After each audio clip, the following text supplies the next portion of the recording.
Bismillahirrahmanirrahim. Assalamualaikum warahmatullahi wabarakatuh.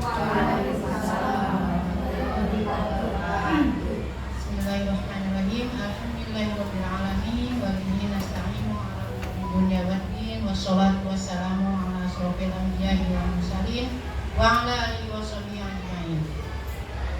Pertama-tama marilah Bapak Ibu semua kita panjatkan puji syukur kehadirat Ilahi. Bahwasanya syukur alhamdulillah ibu-ibu semua bisa menghadiri undangan dari rekan kita Ibu Novia Nurul dalam rangka CGP Salam Guru Penggerak yang memberikan tema menyebarkan pemahaman dan penerapan pengalaman budaya positif. Mudah-mudahan dengan kehadiran kita di tempat ini yang penuh berkah, Allah selalu memberi keberkahan buat kita semua. Lupa sholawat dan salam adalah kita sama-sama panjatkan ke Nabi besar kita Nabi Muhammad SAW. Di sini saya sebagai pembawa acara akan membacakan susunan acara. Pertama pembukaan, kedua doa yang akan disampaikan oleh Ibu Umiyati SPDI. Kedua, menyanyikan lagu Indonesia Raya yang akan dipimpin oleh Ibu Siti Sariah SPD. Ketiga, pemaparan materi yang akan disampaikan oleh beliau Ibu Novia Nurul. Keempat, diskusi tanya jawab. Kelima, penutup. Selanjutnya, pembukaan barusan setelah saya sampaikan. Ada yang terlupa saya terima kasih atas kehadirannya semua, ibu semua. Kemudian yang kedua kita doa yang akan dipimpin oleh Ibu Umiyati SPDI. Adanya kami persilakan. Bismillahirrahmanirrahim. Assalamualaikum warahmatullahi wabarakatuh. Waalaikumsalam. Bapak dan Ibu Dewan Guru serta Ibu Guru kita Novia Nurulan, mudah-mudahan Ibu Novia Nurulan ini dalam CGP-nya dimudahkan oleh Allah Subhanahu wa taala dan ilmunya nanti bermanfaat buat kita semua. Mari Bapak Ibu Dewan Guru kita bacakan surah Al-Fatihah dan kita berdoa kepada Allah Subhanahu wa taala. Semoga acara ini diberikan kelancaran dan kemudahan dari awal hingga akhir.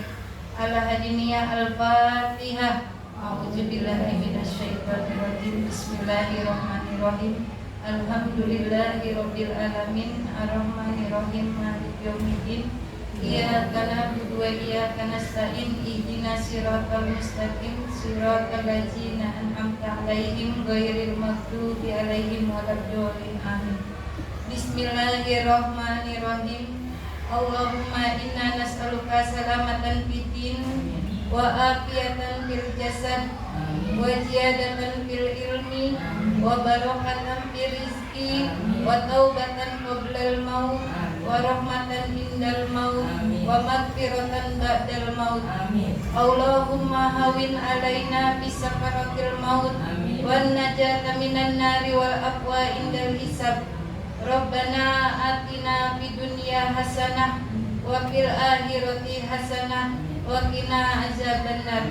Wassalamun alal mursalin walhamdulillahi rabbil alamin.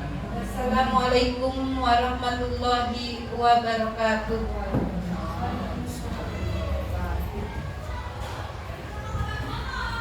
Menginjak ke acara yang ketiga yaitu menyanyikan lagu Indonesia Raya yang akan dipimpin oleh Ibu Siti Sariah. Ibu-ibu dimohon untuk berdiri.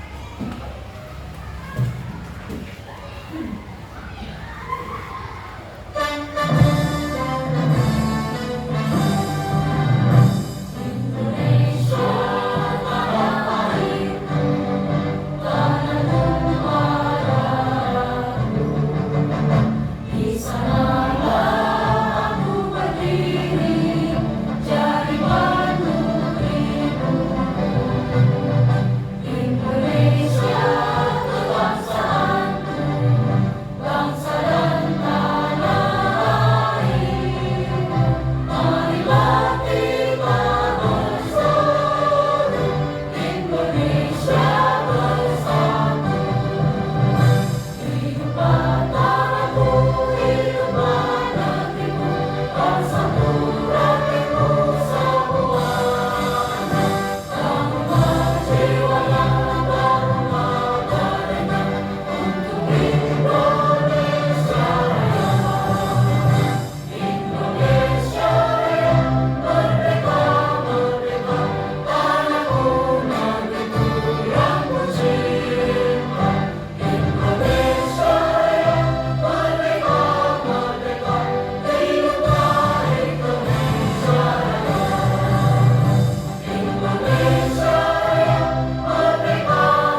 Mohon duduk kembali.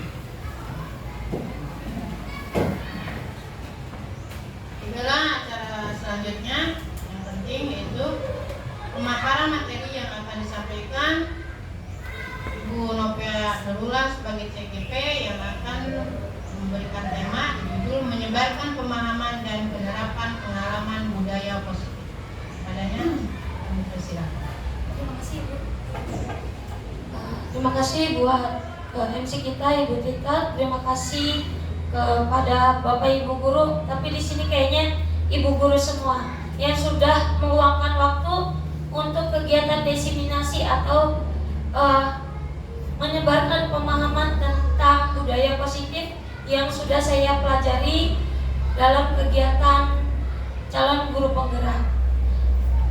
Alhamdulillah, puji dan syukur kita panjatkan kehadirat Allah Subhanahu wa Ta'ala atas nikmatnya kita masih dapat berkumpul di pagi yang cerah ini, masih diberi kenikmatan sehat, nikmat ihsan, ya, serta tak lupa salawat serta salam kita junjukkan kepada baginda Nabi Muhammad SAW. Semoga kita semua mendapatkan syafaat. Di sini saya itu bukan menggurui ya Bapak Ibu, tapi saya hanya ibarat kata ingin membagi ilmu apa yang telah saya terima selama mengikuti kegiatan calon guru penggerak. Moga-moga kedepannya selain saya, Bapak Ibu di sini bisa ikut mengikuti program guru penggerak, ya. Semoga apalagi terutama bagi yang masih muda, ya. Biasanya yang umur-umur di bawah 50 itu masih bisa mengikuti calon guru penggerak. Saya harap ketika saya melakukan penyebaran pemahaman ini memotivasi Bapak Ibu untuk seperti apa sih program guru penggerak. Nah, di sini saya akan memberikan pemahaman tentang budaya positif yang ada di lingkungan sekolah. Pasti Bapak Ibu sering melakukan kegiatan budaya positif kepada anak didik kita. Betul nggak Bapak Ibu? Tapi di sini kayaknya lebih banyak ibunya, bapaknya kan. Jadi saya langsung panggilnya ibu aja ya. Ke pembelajaran dengan paradigma baru. Nah, di sini Bapak Ibu pasti sudah mengenal yang namanya profil pelajar Pancasila. Benar nggak Bapak Ibu? Ada 5 profil pelajar Pancasila, yaitu yang beriman, bertakwa, dan berakhlak mulia. Selanjutnya berkebinekaan global, bergotong royong, kreatif, bernalar kritis, dan mandiri. Sehingga kita ingin menerapkan pembelajaran yang nantinya berdiferensiasi. Agak susah saya sebutnya. Berdiferensiasi. Ya berarti kan kita ingin metode pembelajarannya itu bukan hanya fokus kepada guru atau teacher center, tapi kita pinginnya berfokusnya kepada peserta didik, ya, student center. Tapi Bapak Ibu merasa nggak kegiatan pembelajaran itu yang dilakukan di kelas berpusatnya kepada peserta didik atau ke gurunya? Ya, itu ada di dalam diri Bapak Ibu aja ya. Kalau saya masih campur aduk antara kadang berpusat kepada peserta didik, tapi lebih banyak kita berpusatnya nih gurunya, senternya yang lebih banyak memberikan, bukan anak didiknya. Tapi kan kita di sini profil pelajar Pancasila, kalau kita ingin menerapkan bernalar kritis, berarti kan anak yang diharuskan aktif. Terus kalau seperti beriman, bertakwa kepada Tuhan Yang Maha Esa, di sini bukan berarti guru agamanya atau guru kelas yang selalu mengingatkan, tapi sudah ada di benak dirinya untuk beriman, bertakwa, bukan karena eksternal, tapi di dalam dirinya anak ada kemauan untuk berubah, seperti itu. Selanjutnya di sini ada terkadang kita melakukan miskonsepsi tentang teori kontrol. Bapak Ibu biasanya sering mengontrol anak murid. Harus A, padahal anak itu belum tentu mau A. Benar enggak? Tapi anak murid kita kalau dibilangin ini A, jawabannya benar. Nah, di situ termasuk ke miskonsepsi tentang teori kontrol. Di mana yang pertama adalah ilusi guru mengontrol murid. Ya, di situ ada ilusi guru mengontrol murid. Pada dasarnya di sini dijelaskan adalah pada dasarnya kita tidak dapat memaksa murid untuk berbuat sesuatu jikalau murid tersebut memilih untuk tidak melakukannya. Misal, hal kecil yang biasa kita lakukan adalah kegiatan ekstrakurikuler. Ketika anak itu tidak mau ikut kegiatan ekstrakurikuler, misal pencak silat, tetapi program kelas 1 anak itu yang cowok wajib mengikuti pencak silat. Karena guru kelasnya yang ngomong, berarti kan biasanya apalagi anak murid kelas 1 nurut. Betul enggak? Nah, itu ilusi kontrol. Sebenarnya bukan perbuatan yang salah, tetapi kita membuat miskonsepsi tentang teori kontrol. Yang kedua yaitu ilusi bahwa semua penguatan positif, efektif, dan bermanfaat. Maksudnya adalah penguatan positif atau bujukan adalah bentuk kontrol. Seperti tadi yang dibilang oleh saya, kayak kita mengajak anak untuk melakukan kegiatan kelompok, misalnya kelompok kelas. Biasanya ada salah satu anak yang tidak keajak. Ya udah, kamu kesini aja. Aja anaknya, walaupun sebenarnya teman satu kelompoknya itu belum tentu mau menerima. Tapi karena kita paksakan, kelompok yang itu tetap, oh iya, kita terima aja. Tapi belum tentu menjadi hal yang baik, hal positif buat kelompoknya, hal positif buat anaknya. Kayak kita tadi yang pertama saya sebut paradigma perubahan, ya. Berarti kan anak tidak bernalar kritis, tidak mandiri. Yang ketiga, kita kadang melakukan ilusi bahwa kritik membuat rasa bersalah, mampu menguatkan karakter. Atau di sini dijelaskan bahwa menggunakan kritik dan rasa bersalah untuk mengontrol murid menuju pada identitas gagal. Biasanya kalau misalkan ada anak didik, kita suka panggil, kamu tuh, kita selalu kayak gitu kan, kamu nih ya, udah dibilangin susah, gimana kamu mau maju? Kalau kamu belajar aja gak benar. Kita biasa kadang seperti itu. Benar gak? Ini kamu mau pinter, ya nih, sini belajarnya tekun. Belum tentu, karena ciri-ciri karakter anak tuh berbeda-beda. Cara belajar anak-anak itu berbeda-beda. Tapi kita menjudge anak itu bahwa harus seperti ini. Lanjut yang keempat, ilusi bahwa orang dewasa berhak memaksa. Kita sebagai guru pernah gak sih memaksa anak murid kita? Misalnya dia gak mau ikut kegiatan, tapi kita paksakan untuk mengikuti kegiatan atau apapun itu. Saya sepertinya pernah memaksa anak itu harus senam ini, padahal anak pinginnya senamnya senam kreasi, tapi saya paksakan. Intinya harus dan harus, padahal itu bukan sebuah budaya positif yang baik, ya. Selanjutnya,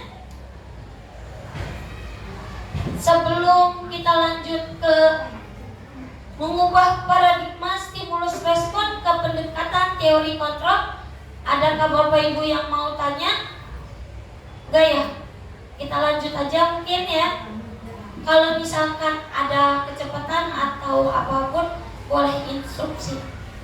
Oke, di sini kita paradigmanya stimulus respon ke pendekatan teori kontrol. Biasanya kalau stimulus respon itu kita udah yang ngasih, nih kamu harus gini, kamu harus itu. Biasanya. Tapi kalau dengan teori kontrol, menurut Stephen R. Covey, yaitu bila kita ingin membuat kemajuan perlahan sedikit-sedikit, ubahlah sikap atau perilaku Anda. Namun, bila kita ingin memperbaiki cara-cara utama kita, maka kita perlu mengubah rangka acuan kita. Ubahlah bagaimana Anda melihat dunia, bagaimana Anda berpikir tentang manusia. Ubahlah paradigma Anda, skema pemahaman dan penjelasan aspek-aspek tentang realistis. Ini nggak usah saya terlalu banyak panjang lebar. Misalnya aja kita lihat di stimulus responnya tentang orang. Kalau di stimulus respon, orang lain bisa mengontrol saya. Ibarat kata kita bisa mengontrol orang lain. Contohnya orang lainnya adalah peserta didik. Seperti itu. Tapi menurut teori kontrol, ya, hanya Anda yang bisa mengontrol diri Anda. Berarti anak bisa mengontrol dirinya sendiri untuk memilih. Tapi tetap kita bantu arahkan untuk menjadi yang lebih baik. Nah, kita lanjut aja, nggak usah berpanjang lebar. Di sini lanjut ke disiplin positif. Sebenarnya disiplin positif itu berasal kata dari disiplina, yang artinya belajar. Disiplin mengacu pada disiplin diri yang memiliki tanggung jawab terhadap apa yang dilakukannya, berserakan dengan nilai-nilai yang diyakini. Disiplin positif merupakan salah satu cara penerapan disiplin yang bertujuan untuk menumbuhkan kesadaran serta memberdayakan peserta didik tanpa imbalan penghargaan atau reward, ancaman atau hukuman. Pernah gak sih Bapak Ibu selalu memberikan anak itu reward? Pernah nggak? Kadang-kadang. Terkadang kita lihat situasi. Nah, di mana sebenarnya ketika di disiplin positif itu, kalau kita terlalu berlebihan melakukan reward, penghargaan, anak itu berarti apapun yang dilakukan pasti mengharapkan suatu imbalan. Bukan berarti reward itu tidak boleh, tapi kita lihat situasinya. Terus disiplin positif berarti ancaman atau hukuman. Apakah pernah Bapak Ibu melakukan suatu hukuman kepada peserta didik? Pernah. Itu pun yang terjadi pada saya. Saya masih melakukan hukuman sebelum memahami disiplin positif, tanpa menanyai kesalahan apa, tapi langsung saya judge anak itu. Kamu ini. Susah banget diaturnya. Kita udah mengancam, kita udah memberi hukuman. Padahal yang sebenarnya sebaiknya kita tanya dulu, apa permasalahannya? Pasti dia punya sesuatu yang membuat dia melakukan suatu kesalahan. Nah, sebagai pendidik, tujuan kita adalah menciptakan peserta didik yang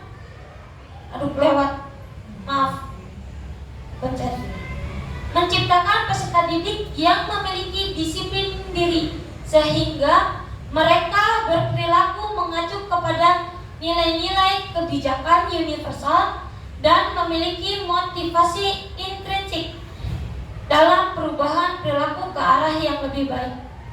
Nah, berarti kan kita inginnya anak itu disiplin positifnya bukan dari luar, tapi bisa dari dalam dirinya. Terkadang kita melakukan disiplin itu, yuk misalnya pakai pakaian aja, kita selalu mengingatkan pakaiannya jangan lupa dimasukkan, bajunya, kancingnya tolong dirapihkan, itu sepatunya jangan warna-warni. Nah, di belajar disiplin positif ini kita ingin anak itu dari dalam dirinya, bukan selalu kita tegur. Sudah menjadi sebuah kebiasaan baik yang dilakukan oleh peserta didik. Nah, ini adalah nilai-nilai kebajikan. Nilai-nilai kebajikan adalah sifat-sifat positif manusia yang merupakan tujuan mulia yang ingin dicapai oleh setiap individu. Nilai-nilai tersebut bersifat universal dan lintas bahasa, suku bangsa, agama maupun latar belakang. Nah, kita kan terkadang seperti nilai-nilai itu tidak hanya ini suku ini, tapi universal, tidak membeda-bedakan antara suku, ras, agama. Kita semua sama ketika ingin menerapkan disiplin positif.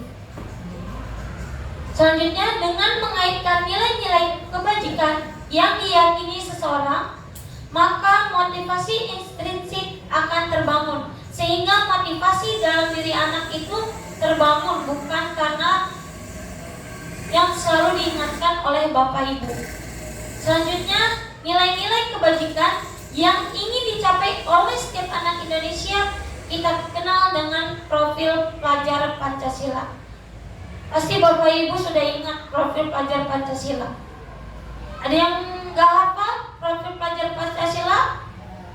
Semua pasti sudah hafal ya, alhamdulillah. Biasanya suka kita terapkan. Nah, di sini itu ada sebenarnya 6 contoh nilai kebajikan institusi. Cuman di sini saya masukkan 3, di mana yang sering diterapkan oleh sekolah, yaitu profil pelajar Pancasila, di mana ada beriman dan bertakwa kepada Tuhan Yang Maha Esa dan berakhlak mulia. Terus kedua, berkebinekaan global, gotong royong, mandiri, kreatif, dan bernalar kritis. Kalau menurut IBO Primary Years Program (PAP), dia nilai-nilai kebajikannya toleransi, rasa hormat, integritas, mandiri, menghargai, antusias, empati, keingintahuan, kreativitas, kerjasama, percaya diri, dan komitmen.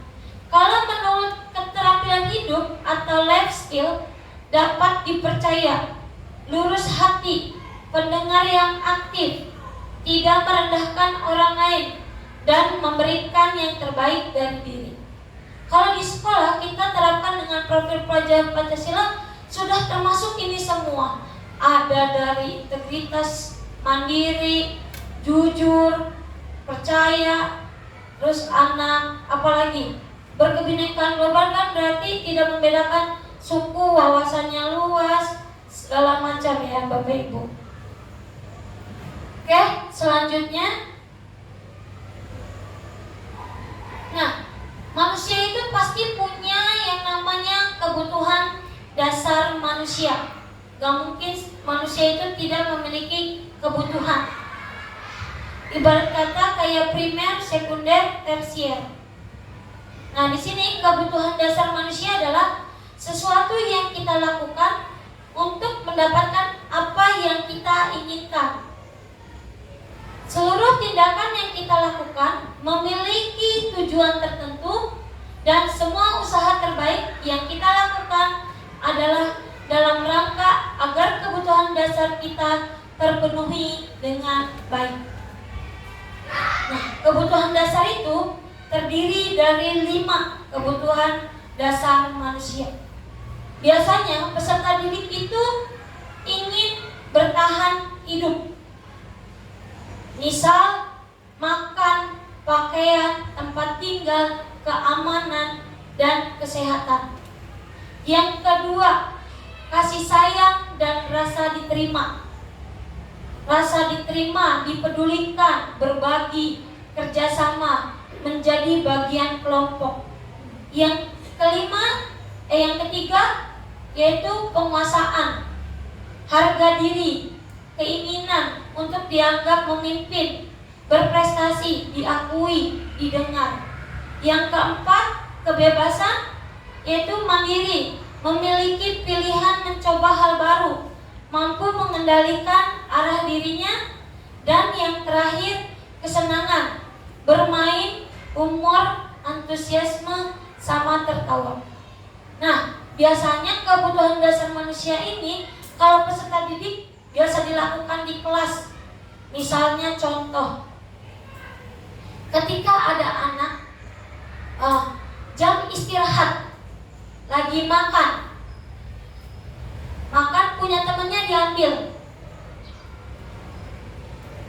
Dia termasuk kebutuhan dasar mana nih? Bertahan hidup, kasih sayang, penguasaan, kebebasan, atau kesenangan? Menurut Bu Nur apa? Misalnya dia ngambil makanan temannya, dia ambil tanpa dia minta izin, dia makan. Menurut Bapak Ibu, menurut Ibu-ibu di sini, kebutuhan dasar mana nih? Ketika anak ngambil makan, dia makan. Kelima kebutuhan ini.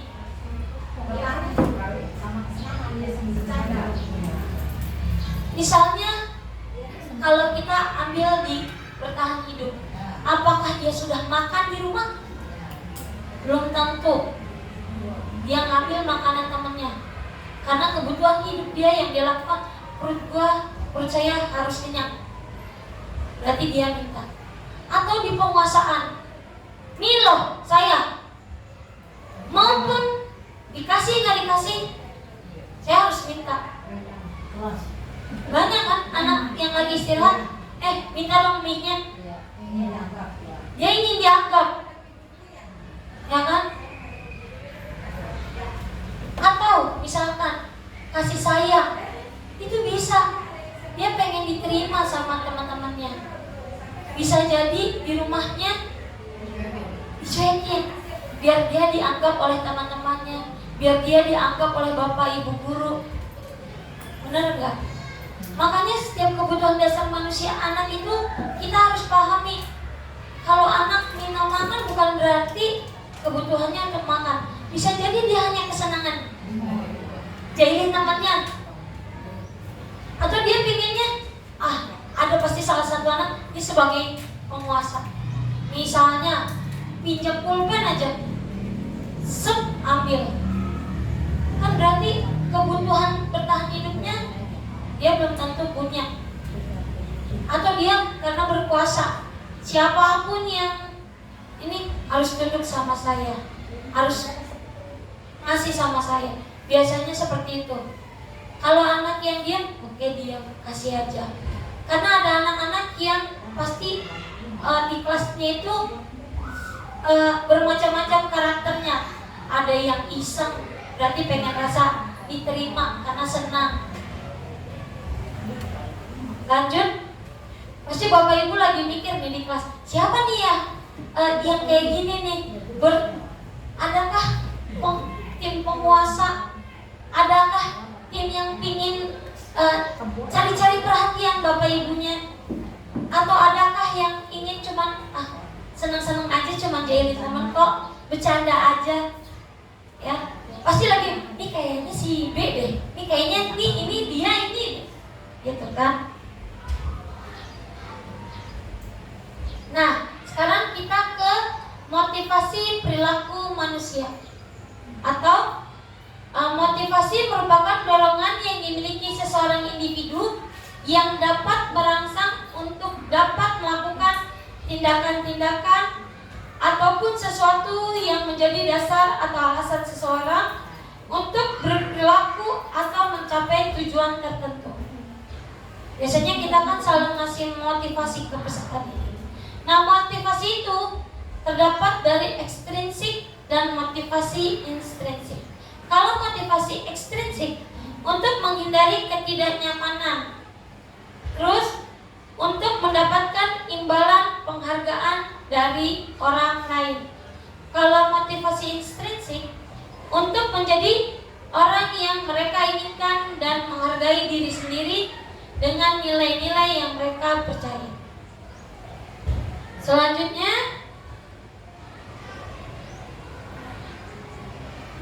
di sini kita akan membahas tentang konsep disiplin dengan identitas gagal. Terdapat 3, yaitu hukuman, konsekuensi, dan restitusi. Biasanya Bapak Ibu sebagai guru lebih sering sebagai penghukum, kita melakukan konsekuensi atau restitusi. Nah, kalau hukuman biasanya tidak terencana atau tiba-tiba kita panggil anak, kita langsung hukum. Gak tahu permasalahannya, kita tiba-tiba langsung marah ke anak. Biasanya itu berupa hukuman. Atau murid tidak tahu apa-apa yang akan terjadi atau tidak dilibatkan. Sehingga kalau misalnya kita marah, anak gak tahu nih. Kalau tahu kita hukum aja tanpa kita tanyakan kesalahannya. Selanjutnya, hukuman itu hanya bersifat satu arah, guru ke peserta didik. Terus, hukuman biasanya psikis atau fisik. Nah, omongan aja udah termasuk hukuman. Kadang jangkanya itu jangka panjang, anak bisa di hatinya ingat terus. Saya harus dihukum ini. Saya ada satu anak kelas 6C, bukan 6B. Kenapa bisa saya hukum? Sebenarnya buat saya itu adalah mungkin sepele, tapi kan buat anak didik enggak. Dari situ saya berpikir, kok setiap pelajaran olahraga ini anak enggak masuk? Kenapa 2 hari enggak ada? Setiap 2 minggu pertemuan. Ketika saya mulai berpikir, ini yang saya lakukan adalah salah. Saya ketemu di hari besoknya, alhamdulillahnya anaknya ada. Saya ajak diskusi, ternyata anaknya apa? Takut ketemu saya. Karena apa? Saya omelin. Berarti kan itu sifatnya satu arah. Saya langsung menjudge anak, sehingga anak menjadi takut kepada saya. Hingga yang membuat anak itu punya rasa ketakutan yang panjang. Mungkin itu kita bisa belajar introspeksi dari pembelajaran ini ya Bapak Ibu. Selanjutnya kita bikin tahap yang kedua, yaitu konsekuensi. Biasanya konsekuensi itu kita sudah bikin kesepakatan bersama antara peserta didik dengan murid. Jadi antara guru dengan murid. Jadi misalnya kalau anak tidak mengerjakan PR, kita kan biasa udah ngasih tahu, kalau enggak ngerjain PR 3 kali berturut-turut, hukumannya ini. Jadi kan kita udah bikin kesepakatan. Jadi bukan kita aja yang bikin aturan, tapi anak didik juga tahu aturannya. Kalau misalkan tidak bawa buku olahraga, biasanya saya gitu, kalau sudah 3 kali berturut-turut tidak membawa buku olahraga, kalian wajib membawa buku tulis. Kita bikin kesepakatan bersama. Kalau misalkan sudah disetujui, kita sepakati itu konsekuensinya tidak membuat anak itu merasa bersalah berkepanjangan. Jadi cuma 1 kali aja. Ibarat kata pendek, mudah dilupakan.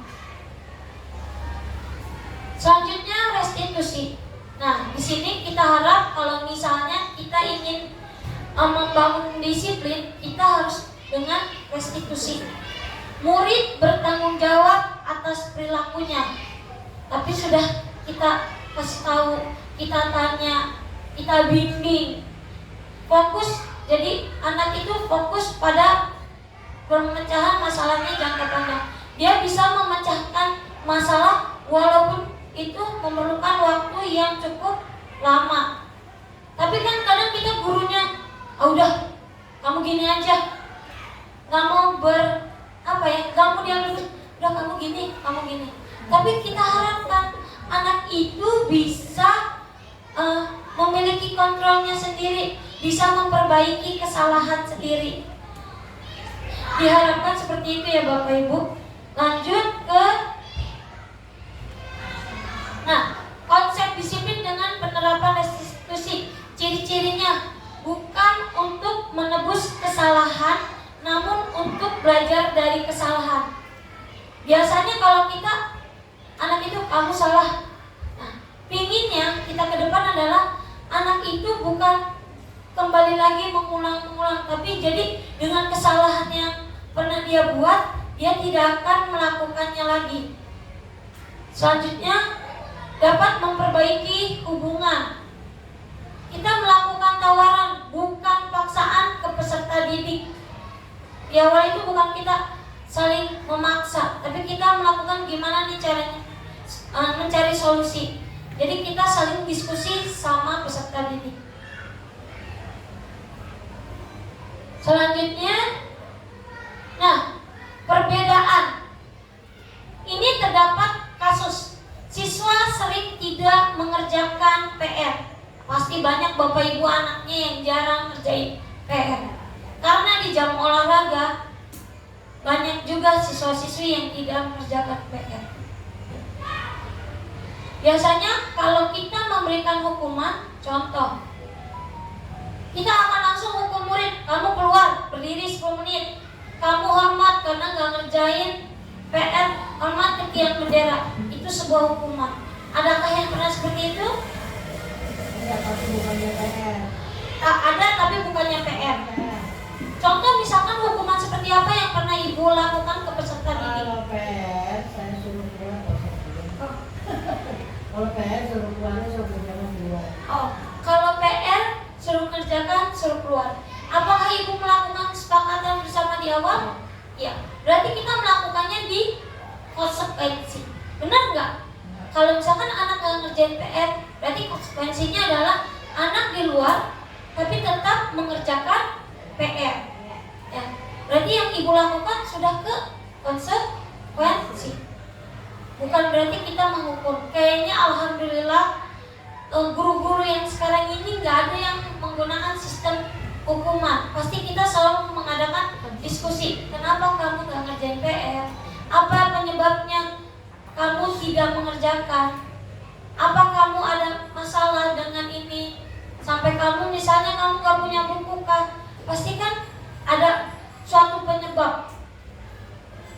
Restitusi, guru menanyakan keyakinan kelas dirinya dengan membantu murid menyelesaikan masalah. Seperti yang tadi yang saya ucapkan, pasti kan kita tanya, kamu nggak punya bukunya? Apakah kamu kenapa? Kita tanya, jadi kita ajak diskusi, bukan kita langsung hukum. Atau dengan konsekuensi, biasanya anak sudah tahu kalau tidak ngerjain PR, keluar, kerjain di luar. Seperti itu.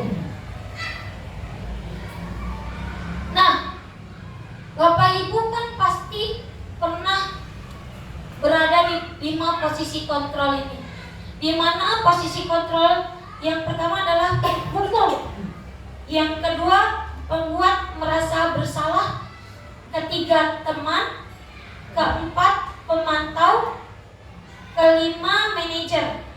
Bapak Ibu pernah menjadi penghukum? Pernahkah Bapak Ibu membuat posisi kontrol, membuat merasa bersalah? Boleh Ibu. Terima kasih Bu. Pernahkah Bapak Ibu berada di posisi kontrol, membuat merasa bersalah? Apakah Bapak Ibu pernah menjadi teman? Apakah Bapak Ibu pernah menjadi pemantau atau manajer? Kalau penghukum biasanya kan kita langsung memberi hukuman. Kamu gak pakai sepatu, lari 7 keliling. Kamu gak pakai gesper, langsung pulang. Anaknya pulang, gak belajar, ya. Atau membuat merasa bersalah. Misalnya kalau di kelas, kamu gimana sih? Udah Ibu capek-capek ngajarin kamu, tapi bukan kita berarti marah. Kamu nih ya, Ibu udah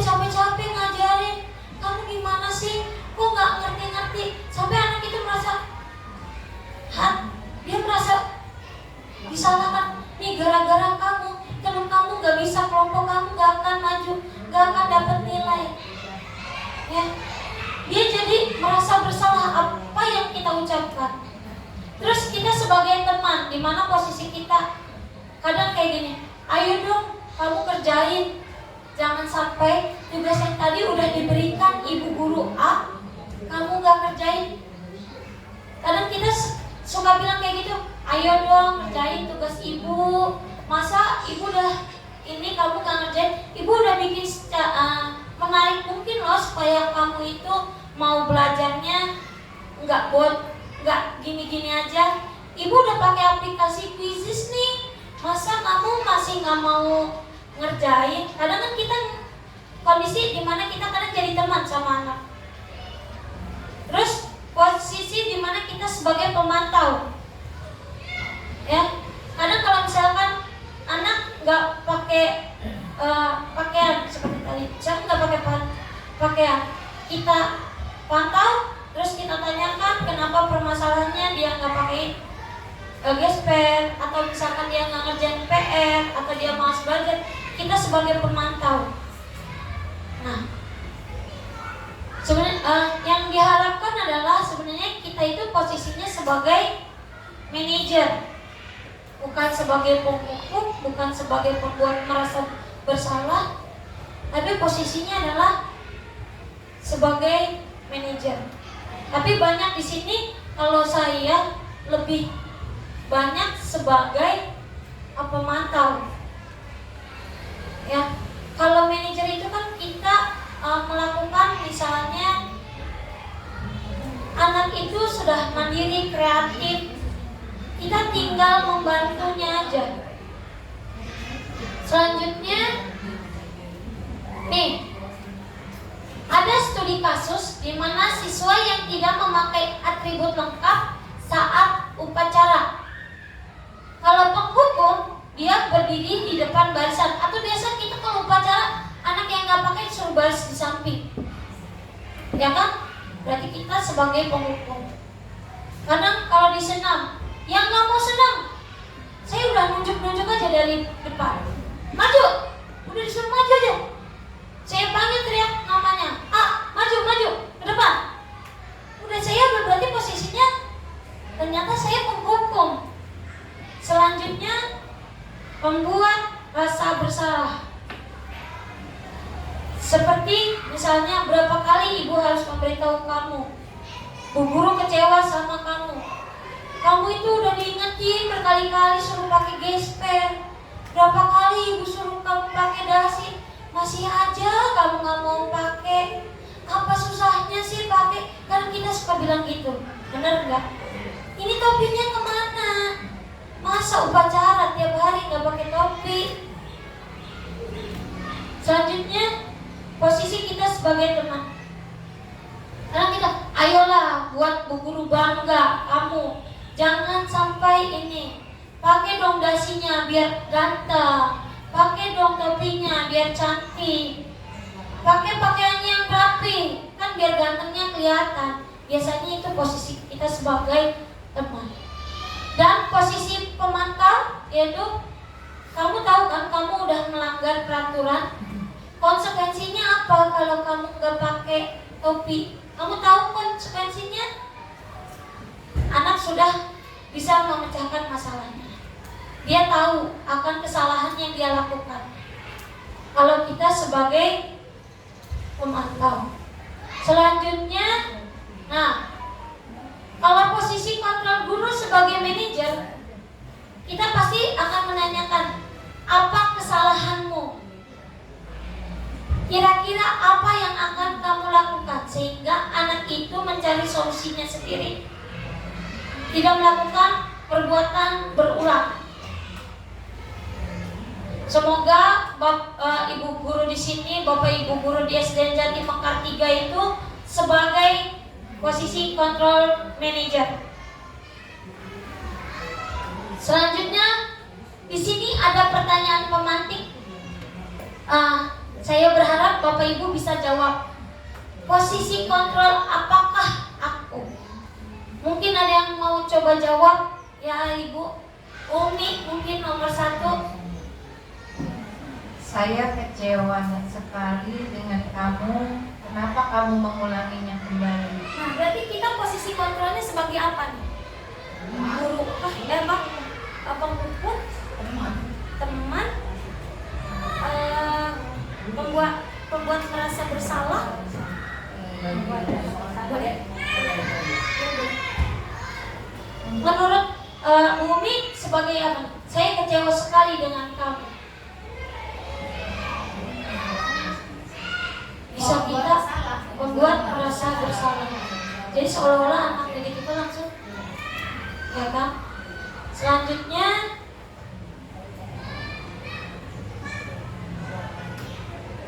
kamu tidak pernah benar-benar melakukannya.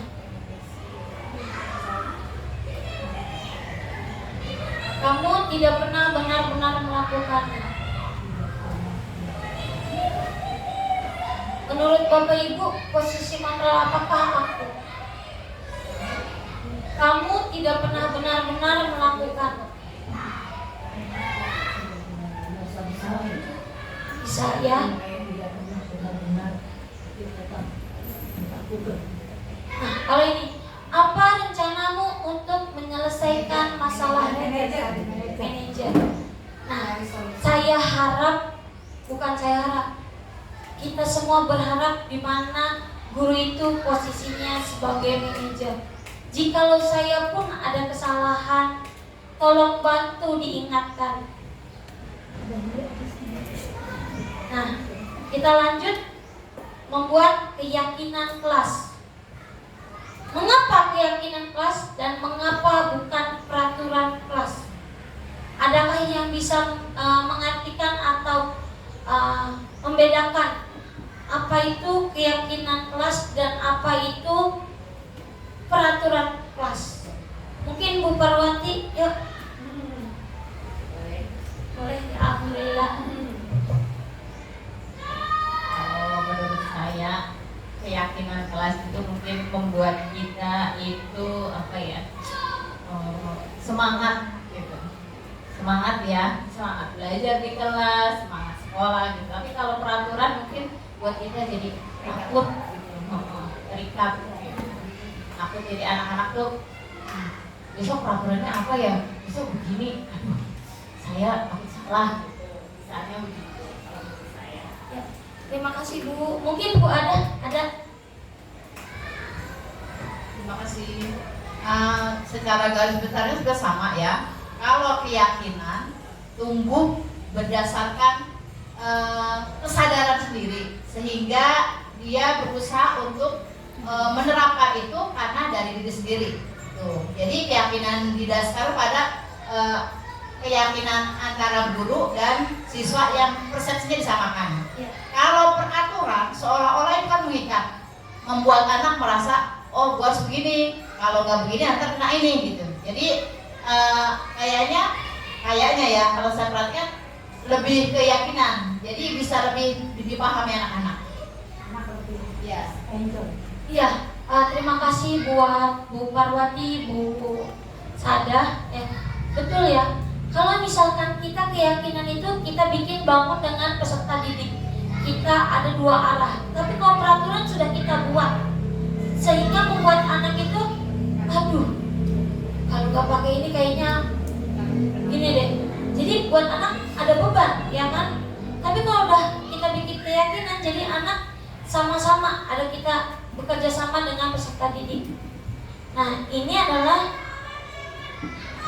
pembentukan keyakinan kelas. Mungkin Bapak Ibu pernah melakukan pembentukan keyakinan kelas di awal kegiatan pembelajaran. Tapi banyak keyakinan kelas itu tidak ditulis, hanya disebutkan. Ayo, kita nanti bikin keyakinan kelasnya seperti ini. Tapi coba kita ubah mindsetnya, kita ubah, kita tulis, kita tempel. Ini hasil anak, ini keyakinan kelasnya. Saya yakin gak mungkin Bapak Ibu di awal kegiatan itu tidak membuat keyakinan kelas, mau guru kelas atau guru bidang studi. Nah, di situ kan semua warga sekolah atau warga kelas dilibatkan saat membentuk keyakinan kelas. benar tadi kata Bu Ada sama Bu Parwati, karena ada kerjasama antara peserta didik. Jadi tidak membuat anak itu merasa takut kalau kita pakai peraturan, tapi kalau keyakinan sudah ada kerjasamanya. Nah, kalau saya buat keyakinan kelas itu memang belum pernah ditulis, tapi saya pasti buat sama anak kalau di kegiatan jam olahraga, dimana datang itu wajib tepat waktu. Biasanya anak-anak tuh udah, kalau saya yang sore, karena kan posisinya mulai dari lapangan, jam 3 tet langsung baris, karena di keyakinan kalau di kelas pun anak-anak udah tet masuk. Selanjutnya ini ada berdoa dulu sebelum belajar. Nah itu kita bangun keyakinan bersama-sama. Terus anak aktif, terus menjaga kebersihan kelas dan sekolah, itu buat keyakinan kelas bersama. Jadi kayak kerja piket apa segala macam kita bentuk bersama dengan anak. Kalau misalnya kita bikin peraturan, kamu nggak piket besok dihukumnya ini. Tapi kalau udah dengan kita kasih keyakinan kelasnya bahwa kelas kita harus bersih, indah, kan anak jadi lebih ada rasa kemauan untuk menjaga kelasnya. Kalau misalkan kita udah bikin anak, kita kasih keyakinan untuk datang tepat waktu, pasti sudah ada. Tapi kalau kita kasih peraturan memaksa, terkadang anak telat lagi, udah deh mendingan gak usah masuk daripada telat dihukum. Jadi ada rasa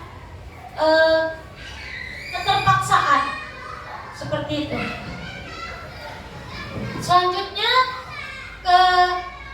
ini adalah segitiga restitusi atau suatu dialog yang dijalankan oleh guru agar dapat menghasilkan murid yang mandiri dan bertanggung jawab. Di mana itu segitiga restitusi ada tahapannya. Yang pertama, anak yang malas mengerjakan tugas dan selalu mencontek, itu membuat merasa bersalah. Selanjutnya ada membuat keyakinan kelas atau motivasi dan harapan yang ingin dicapai. Nah, di sini kita segitiga restitusi itu yang pertama menstabilkan identitas. Kita kan pasti menanyakan kepada anak, berbuat salah itu terkadang wajar. Kadang kita suka bilang gak apa-apa, tapi kalau bisa jangan diulangi.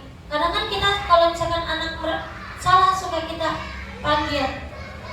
Jangan sampai perbuatan salah itu kita judge, tapi kita kasih tahu berbuat salah itu tidak apa-apa, tapi kalau bisa jangan sampai diulangi lagi. Tidak ada manusia yang sempurna. Pasti kita kan sering berkata seperti itu.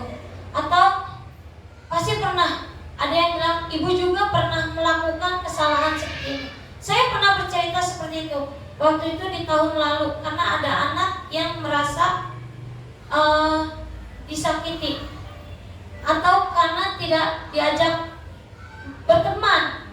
Kadang kita suka saya pernah bilang seperti itu. Terus di sini validasi tindakan salah.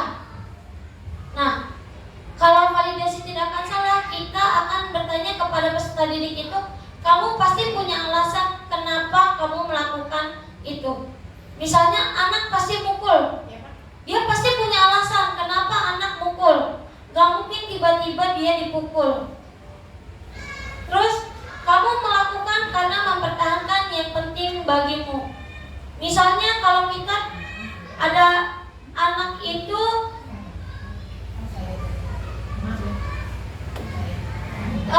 mempertahankan apa yang diinginkan. Nah, lanjut menanyakan keyakinan. Sehingga ketika anak merasa bersalah, kita tanya keyakinannya. Apa sih keyakinan kelas kita? Terus nilai-nilai apa yang telah kita sepakati? Nah, di situ kita menanyakan keyakinan ketika anak melakukan suatu kesalahan. Mungkin cukup sekian dari saya dan terima kasih atas waktu dan kesempatannya telah datang ke diskusi tentang budaya positif.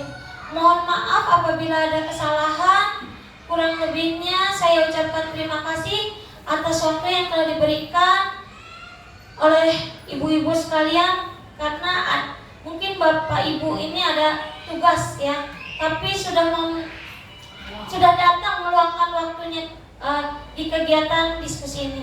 Terima kasih. Wassalamualaikum warahmatullahi wabarakatuh.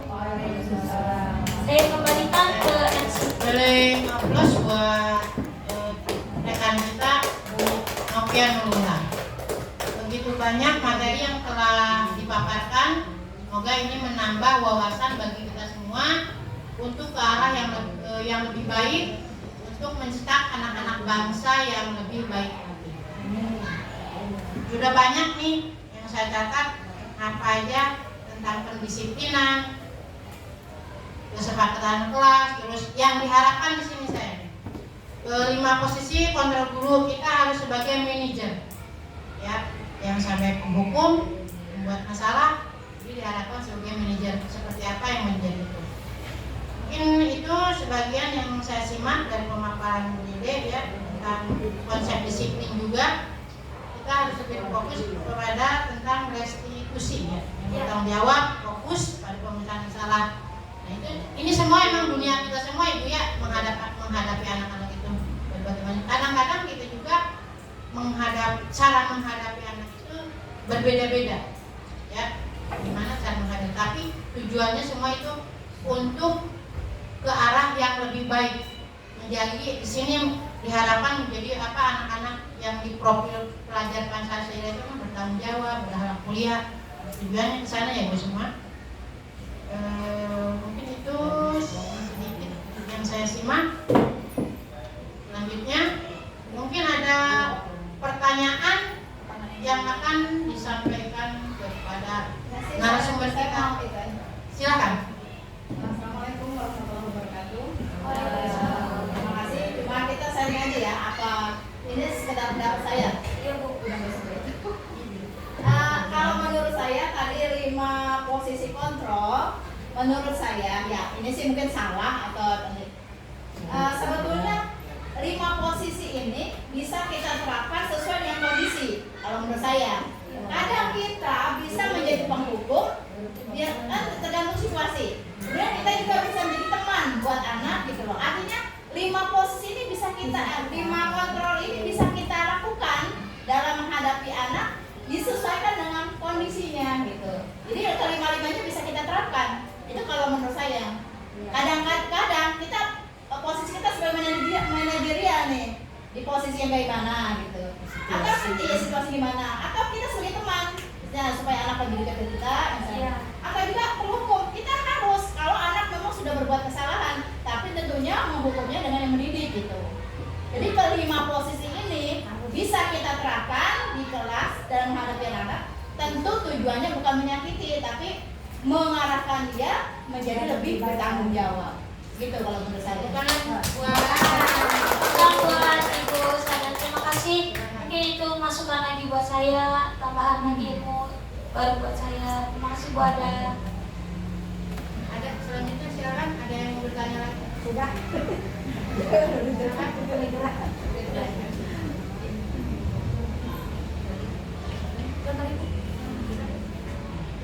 Ini saya satu lagi dari kita mungkin untuk penutup, bukan pertanyaan, ini hanya sharing aja ya. Dengan setelah belajarnya barusan dari rekan kita, alhamdulillah ilmu kita nambah juga ya. Cuman intinya barangkali di semua galeri, semua kebijakan yang Ibu Novia sampaikan tadi, intinya mudah-mudahan kita bisa dalam menghadapi anak itu lebih bijak, walaupun anak itu keadaan karakternya yang sangat berbeda. Hanya satu yang kita pahami, yang kita terapkan sebagai guru, hanya satu, bijaksana dalam menghadapi itu aja. Mudah-mudahan ini mungkin ngomong ke diri saya sendiri, mudah-mudahan aja kita lebih bijak menghadapi karakter pendidik anak didik anak bangsa yang kita besarkan. Mudah-mudahan kita bisa. Amin. Terima kasih kepada Gus Persalinan yang telah memberikan pendapat. Pertama yang paling Bu, yaitu memang kita sebagai guru ya Bu, anak salah dibiarkan salah. Lagi diumpet aja kan? Kan dalam agama itu pas tadi itu khairat, mengajak pada kebaikan, mengajak pada keburukan. Kan? Jadi kalau anak bersalah tidak usah ditutupi. Kita panggil anak bukan untuk membalikkan, tapi untuk memperbaiki sikap anak. Emang guru serba salah zaman sekarang Bu, anaknya baik-baikin ya kan? Kerasin salah, kita itu lembek. Ya, kalau dibiarkan anak kan jadi dari dulu ngebaik saya apa dia boleh, itu kan kadang-kadang itu tugas kita sebagai pendidik. Jadi ini dengan adanya pemaparan dari Bu Dede, jadi membuka wawasan kita. Nah, tentang kesepakatan kelas tadi, alhamdulillah kalau saya dari awal membuat kesepakatan kelas, diantaranya salah satu anak juga yang sekarang ajar agami. Diantaranya apa? Tidak boleh membawa alat komunikasi kecuali kalau salah satu waktu boleh. Saya udah tempel satu dua. Tidak boleh terlambat, tidak boleh makan di dalam kelas ketika belajar. Itu di awal pembelajaran. Alhamdulillah sudah saya tempel di ruang kelas. Jadi kalau anak misalkan kesepakatan dilanggar, coba kamu baca anak. Itu ya Bu ya. Jadi sekarang mah Bu jangan banyak menghukum tadi ya. Masalah. Iya, kadang-kadang anak begini Bu, saya mah dulu kelas ini begini, enggak kok udah benar. Itu kan ya, karena kita cara mendidik anak itu berbeda-beda, tapi tujuan kita satu, membentuk anak ke arah yang lebih baik. Anak salah, jangan dibiarkan Bu. Ya, itu jangan dibiarkan. Bukan kita mau mempermalukan anak, tapi kita ajak ke arah yang lebih baik. Karena kalau kita membiarkan kesalahan, kita juga dosa. Kita tahu salah, jangan dibiarkan itu, ya. Hukumannya lebih Iya, yang mendidik. Seperti ini, saya di forum ini ya, saya bertanya. Karena kalau upacara pasti yang banyak ngomong saya, ya. Anak yang udah misalkan tidak apa tadi sedikit upacara, ini yang tidak pakai topi, ini yang tidak pakai ini, kita pisah. Ayo kita bikin kesepakatan. Kalau ketika upacara anak-anak tidak lengkap harus bagaimana? Supaya ini di forum dibahas. Oke, kesepakatannya bagaimana Ibu-ibu? Terutama ini yang pagi, yang suka ikut upacara pagi. Karena ketika anak dikedepankan kan, pasti saya, Bu Dede, yang lain nggak mau. Apalagi ada orang tua, takutnya yang lain nggak ada yang hadapi gitu kan. Ini anak salah kesiangan, yang lain kan pada masuk, kasih anak itu wah begini begini, Bu Dede panahin. Coba kita sama-sama sekali-kali gantian memberi arahan kepada anak, ya. Jadi ntar kita dapat labelnya. Ada yang udah nggak dapat label saya ya nggak apa-apa.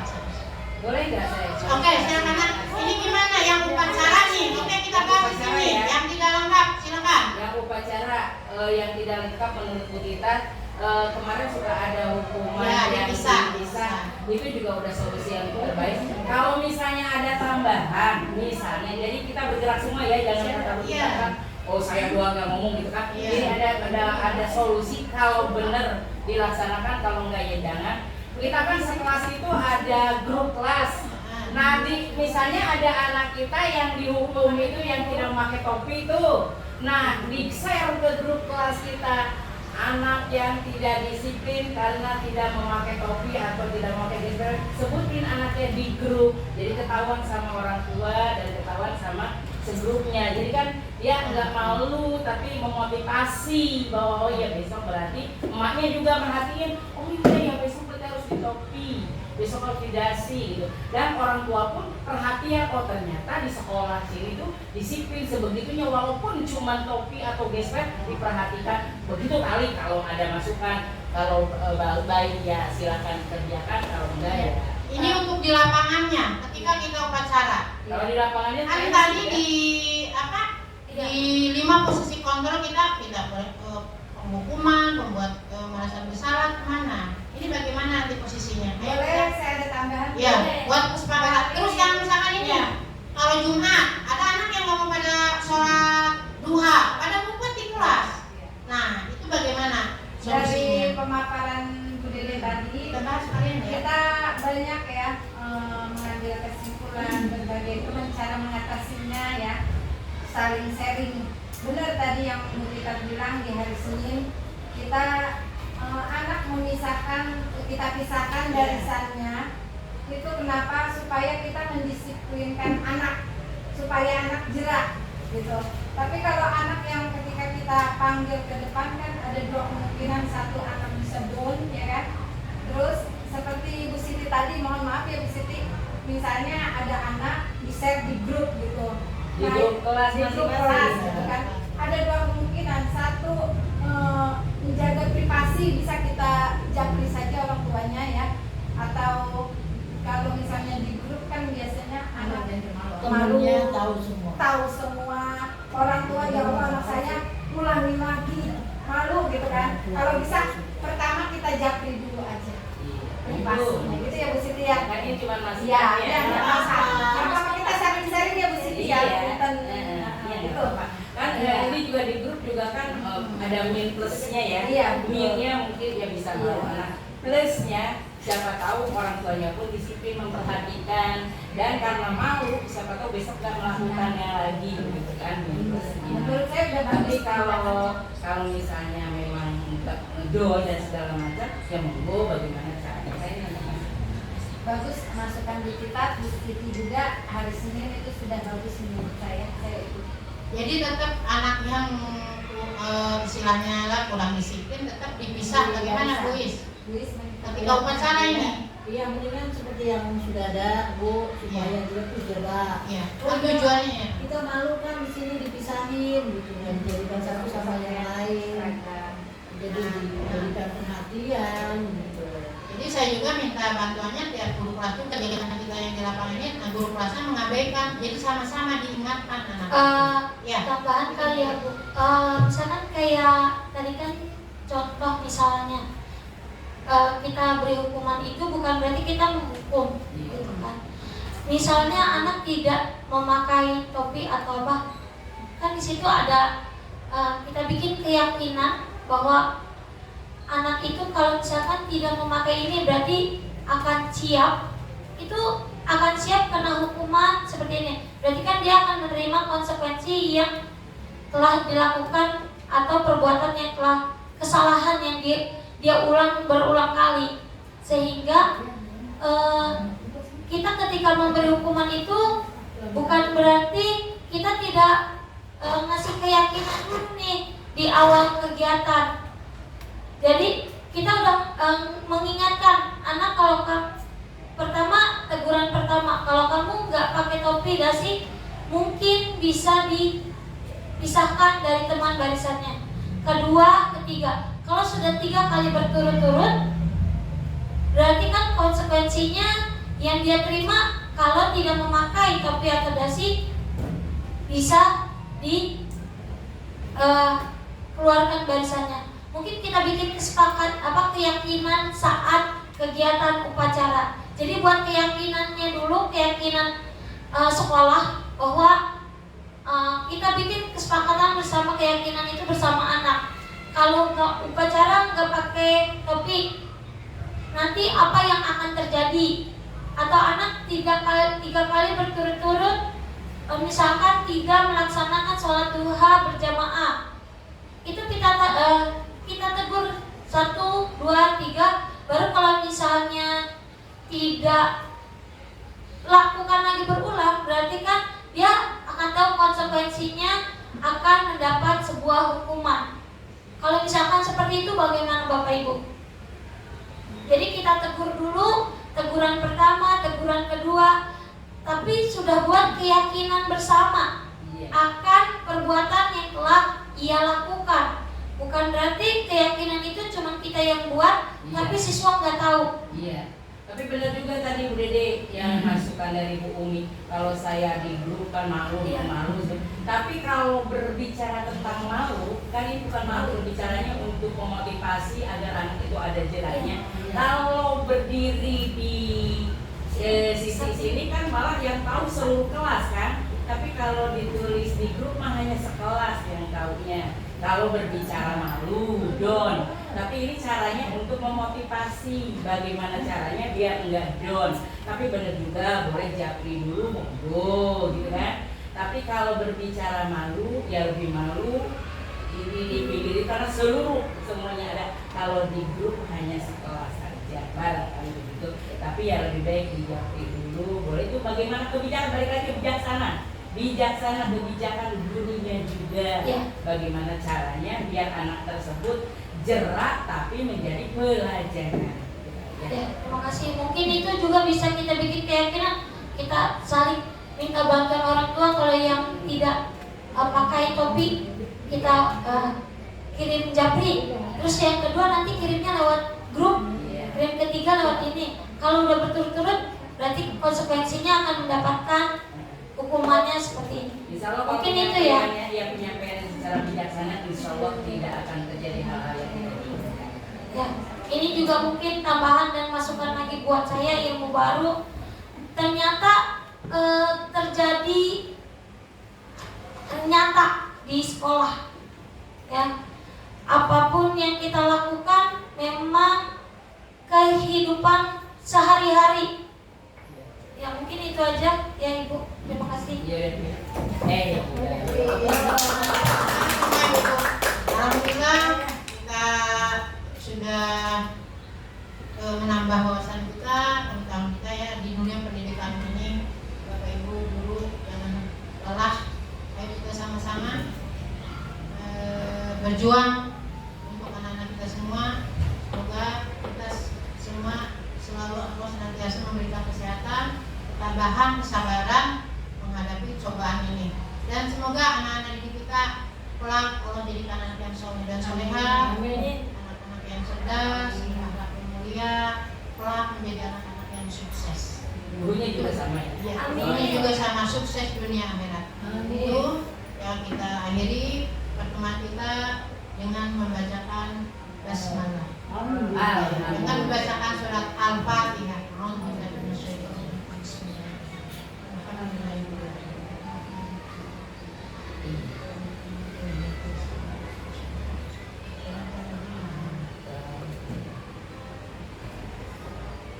Amin ya Rabbi.